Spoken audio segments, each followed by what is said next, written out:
So the Pope denounces rigidity as he warns of a Christian decline. So what I'm going to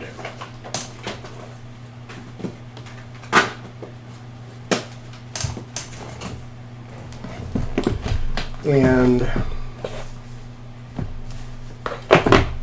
Spirit is going to have to let this be, because the last time I did a reading on religion, it says, oh no, everything's great, but no, everything's not great. When I was a kid, the atheist population was probably around 2%, now it's 25%. Christianity, Catholicism, Islam, all of that gets a bad rap because of media. Media gives you what we used to call back in the day, a speedy transition of near factual information, which is what we defined as gossip. And so, taking the word gossip out, a speedy transmission of near factual information is what you get from the media. This is why most people, you've heard probably everybody say it, or I've said it, or whatever, that, oh my God, the world's going crazy. Well, not really. The world has always been this way. It's just that we now have instant access to the happenings of other people. People have always robbed, cheated, stole, raped, pillaged, done wonderful things. You just never heard of it within seconds like you do now. And so what's happening is people of a religious nature, not Christians or Catholics or whatever, a religious nature, get on television. So now they have the pulpit, they have the power to reach everybody all at once. And then they say horrible, horrific, graphic, disgusting things. They judge, they condemn everything and everyone except themselves, and then hypocrisy reigns in, and then all we can do is argue about how all you care about is money, you don't care about people, and because all that gets highlighted is the negative.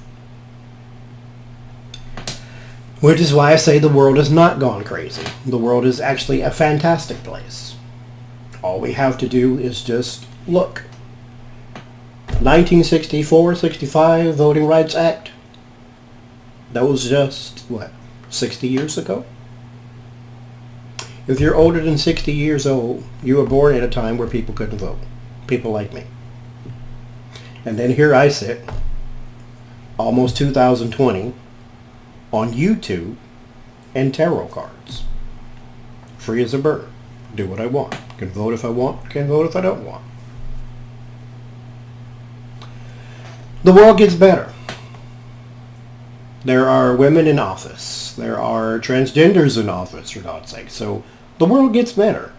But when you turn on the TV, even the ones we like a Rachel or a TYT or even Fox News, all they tell you is what's going wrong in the world, because that's what sells.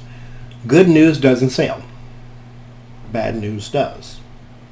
So, when it comes to religion, the ones with the most money are the ones who do the less good. The ones with the least amount of money are the ones who are doing the most good, because they are impacting people on a personal level. I can say maybe this local church near me is doing more for their community than Kenneth Copeland. So when you have the face of religion, be it Kenneth Copeland, a Creflo Dollar, or Joel Osteen, or someone who looks as though all they care about is money, selling another book, 7 Keys to Happiness. Here's what you should do. Now this is just me. I'm not getting this from here. This is just me. I don't mind anybody making money selling a book. I don't even care if a pastor is rich, because God blesses all people, including pastors, right? My problem is, if you know where to get bread, you should tell me and not sell me the information. So if you know the 7 keys to success, sell your book, fine. But why don't you just tell me the 7 keys to success? You are the shepherd of the flock. You're supposed to be leading me to the greener pasture. You're not supposed to lead me to the gate and then say you got to pay an admission to get in. So this is where judgment actually does apply. They say don't judge lest ye be judged. You can judge a person's actions. You cannot judge a person's soul. So when you sell me a book for $14.99 telling me the keys to success, I get to say, why don't you just tell me? You're already a multi-millionaire. You don't need another $14.99. Now, I can't technically tell you what you need, but I'm just thinking that if you have not one but two different houses that you can only sleep in one at the same time, then you don't need $14.99. So why not just tell me the 7 keys to success? Why do you have to sell it to me? Why do you still preach out of this book that says that slavery is okay, women as second-class citizens, that they should be silent in church? There are many women preachers out there. That's considered heresy. That people can be married and wedded at 14 years old to 50-year-old men just because we traded livestock. So why is it that religion has gotten such a bad rap, especially with millennials and Gen Z? And if you haven't watched Jen Lynn's video that she did with the channeling angels, go watch that. So much changes generationally, including energy. And they're moving away from religion, not because religion is bad, but because religion gets a bad face in the media. Now, there's also a program on YouTube by, his name is Larry Reed, and he did a show on what's called church hurt, which is why I'm not religious. And it's basically where you go to church and you get your feelings hurt, and then next thing you know, you hate church forever. That's the boat I'm in.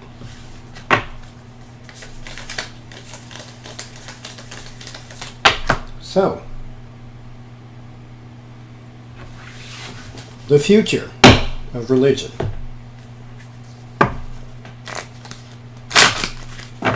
The world's longest intro. That was 8 minutes of just talking. The world's longest intro. So here we go. The future of religion.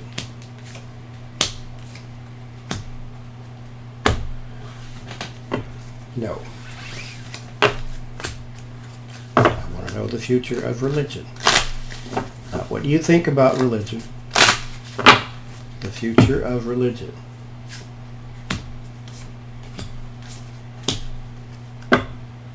Oh, yeah, same thing. Okay. New life. That's what the oracle says. So let's see what the tarot says.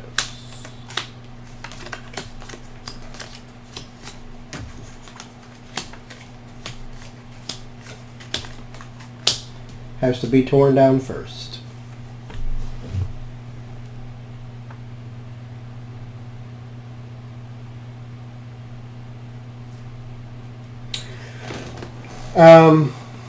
Okay, so this is what I'm hearing. This is not me like tooting my own horn or something.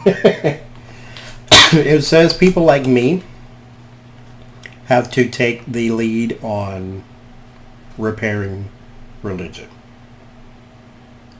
King of Swords is represented by me in my deck, and then the High Priestess is like the internal knowledge, that's secrets that you know, or at the very least you have the knowledge to explain things in a way that might make those who are turned off by the concept of God understand.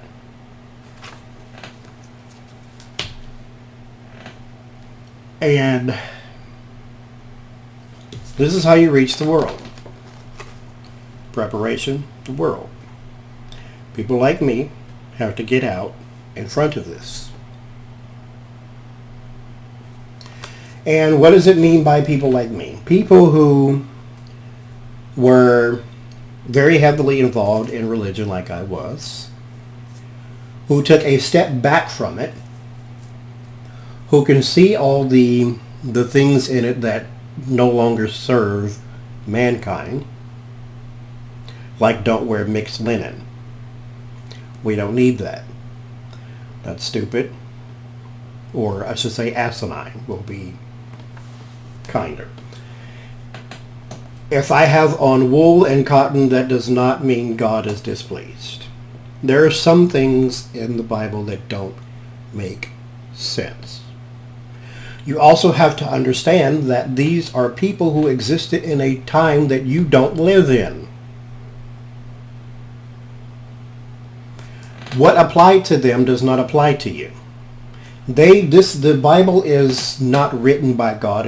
They now have said it's inspired by God. So, ask the question. This is where people like me come in to reveal something that's there. Asking the questions, looking deeper. Ask the question, what makes Moses more special than me? Why is it John the Baptist can write a chapter in the Bible and I can't? Why do these people get to write a book that everyone should live by when they existed in a time where we don't live and certain principles don't apply to us anymore? Why do they get to be the authors of this and not the newest generation?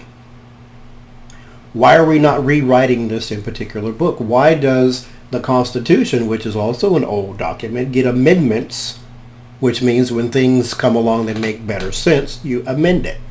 Why does this not have amendments? They say because God never changes. God didn't write the Bible, though.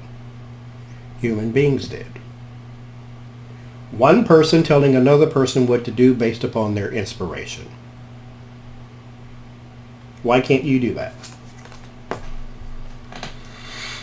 If God speaks to you, the spirit world speaks to you, then probe it and see what it says. If God tells you that your mixed linens bother him, then take them off. But if you never heard that from the divine, that means that does not apply to your life. Everything in there is not applicable to you right now. Some things are. Not necessarily the story itself, but the moral of the story. Take, for instance, one of my favorite stories, Noah's Ark, one that I believe the least. So, Noah's Ark is a story of God's provision,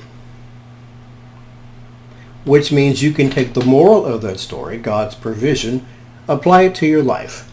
I am trying to buy this house, I don't have enough money, or I'm in this house and I don't have enough money to pay my mortgage. Okay. God's provision. God took care of Noah, he can take care of you. You don't have to believe the story. The story is just a story. But take the tenets of that story and apply them to your life. The problem is the people who own this message, the preachers and the pastors and the priests, are the faces of religion, and they all seem a bit corrupt. And then people like me run from that corruption and then have nothing else to do with religion. So its repair is always in a state of preparation. We could get there if these type of people would just play along, the probers. If they would just come along and give a better message, if they would just come along and play ball, then we could have a revival. We could reach the world with a better message. But what happens is people like me, all they see and all they want is this. This is the Hierophant and the tower. Tear it all down. And so what happens when a person experiences church hurt? Church hurt, what that is and I'll just give you my example. I went to church No, I was speaking to a family member of mine who was going to the same church as me. They were saying how they needed help paying a bill. They went to the church first. They never come to me first because, they don't want to bother me. Even though I have no children and I'm single, so I have whatever I earn is all for me. They have children. And so they didn't want to bother me, so they went to the church. The church said no. This person tithes to that church, as in they take 10% of their paycheck and gives it to the church. The bill was $148 or something like that. So you're telling me this debt-free church, because they are debt-free, because they have a sign on the wall saying so, that you could not give a single mother with 4 children $148? That's church hurt. So I became offended, and then I left the church forever. So here's my mentality of the tear it all down. Now, mind you, we start with the religion. We start with the people who have the answer, the people who have the better vision. Because remember, the high priestess is also a person of psychic ability, a person who has the vision for a better religious world, a better plan to reach the world even. But what's happening right now in the face of religion is it's going down. This is not just what we want. This is what's happening. Remember I said, well, you might not remember, but this is the foundation. This is what's happening now. This is what's coming. So this is the world. This is what surrounds it. This is what surrounds it. Tearing down religion. In the environment, defending. There's going to be more arguments about religion. This is going to get worse. The atheist population by the end of maybe 2030 will reach 30-40%. At least 30. By the end of 2030, we will have a 30% agnostic atheist demographic in the United States.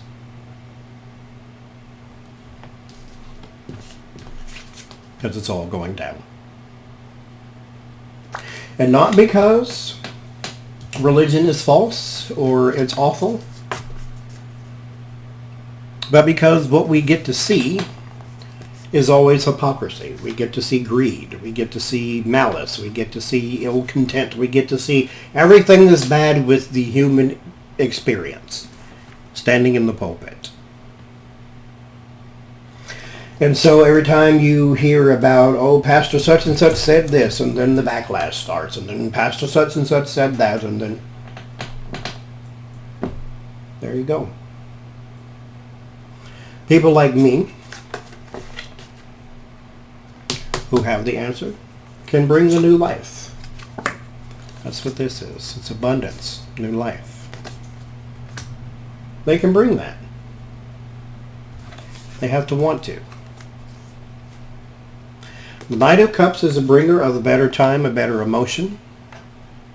This is the person of charm, wit, romance. They need a person who gets them. They need a person who can speak to them in a way they understand. I don't want to hear "thus saith the Lord." Maybe what I want to hear is God loves and not God hates.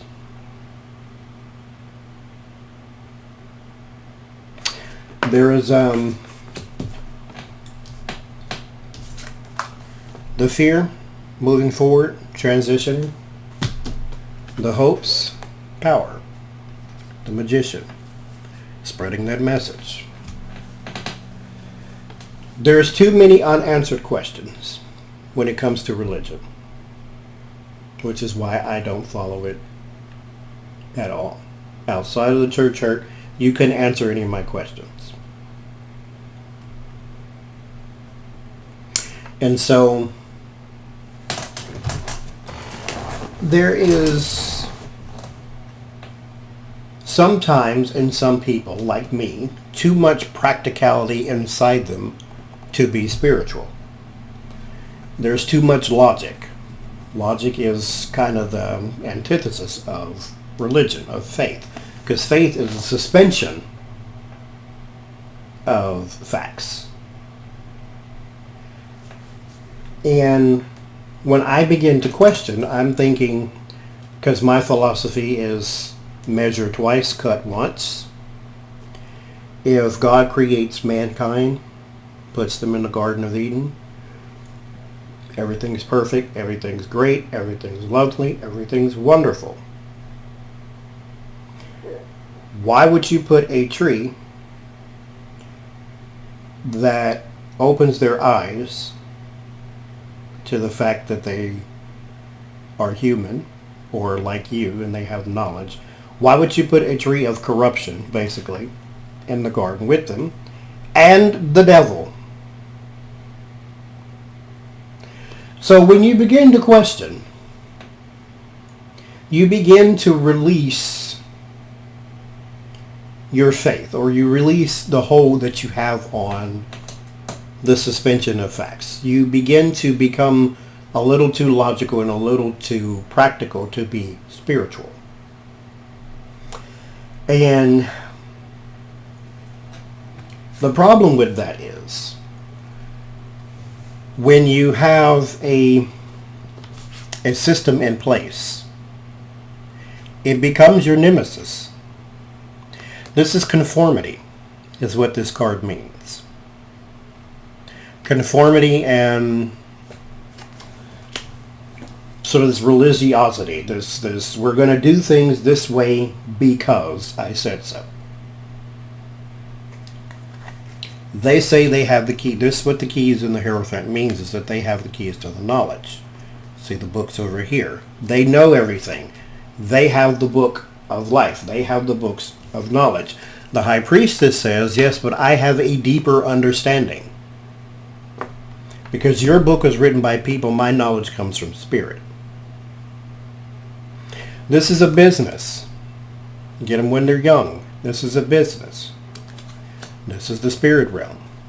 So when you have people like me that have way too much practicality to be religious against a system that seems as though it will never change, the interest goes away.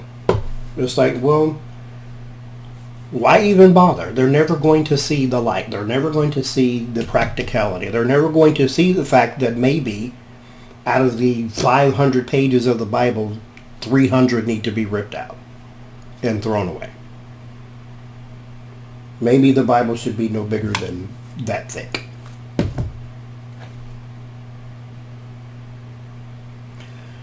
The key principles of Christianity, because mind you, the Old Testament is not a Christian testament. Judaism is older than Christianity.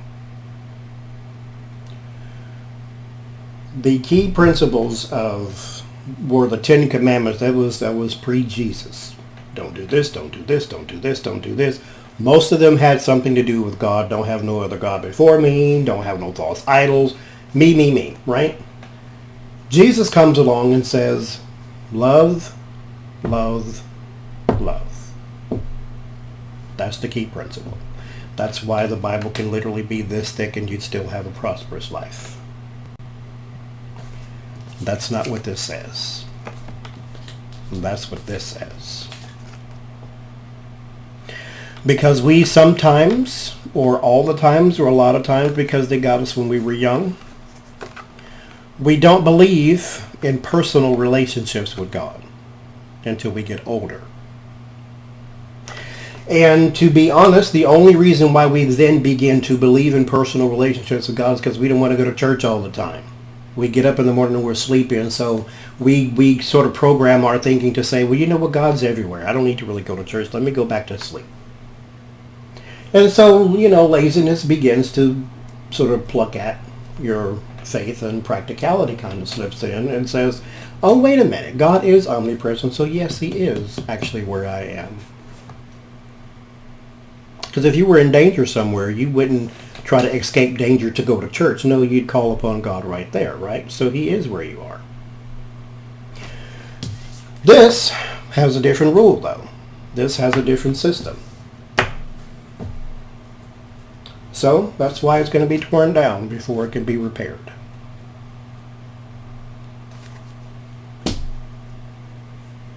and then along will come a better message. But it will come to fewer people. The future of religion in America,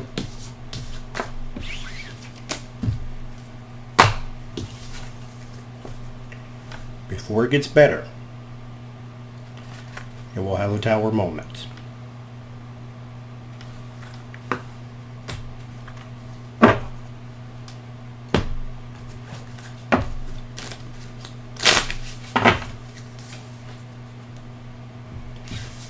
There's the space, the emptiness.